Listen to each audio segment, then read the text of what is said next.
मुझसे एक शख्स ने सवाल किया, आपने वोट किसको देना है? मैंने कहा मेरी समझ में कोई बंदा नहीं आ रहा, जब आएगा तो वोट देंगे। कहने लगा वोट कौम की अमानत है। तो मैंने कहा कौम की अमानत बेईमान को दे दे। अमानत बेईमान को दी जाती है कि अमानतदार को? तो बेईमान को दे जाके। जीत तमाशा है, कौम की अमानत है। जब कोई अमानतदार मिलेगा तो इंशाअल्लाह उसे अमानत देंगे।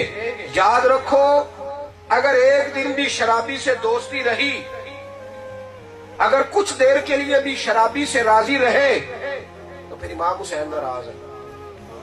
और नौजवान इधर देखें, मेरी बात लिख लें, अगर मोबाइल में गंदे मुजरे हैं, गंदे गाने हैं, लड़कियों के नंबर हैं, चौकों में खड़े रहते हो, तो फिर तुम याद रखो कि जब तुम गंदा मुजरा देखते हो ना, तो हजरत अली अकबर को कब्र में तकलीफ होती है। फिर हजरत अब्बास के बाजुओं में दर्द होता है कि हम तो फाशी के मुजरे देखने वालों के खिलाफ हम लड़े, और ये हमारा नाम लेने वाले मुजरे देखे, गंद देखे, सारी सारी रात तमाशे देखे। मिल्लत के जवान याद रख, जब तू मुजरा देखता है रात को गंदी वीडियो, तो जनाबे अली असगर 6 महीने की कब्र फिर से तकलीफ में आती है।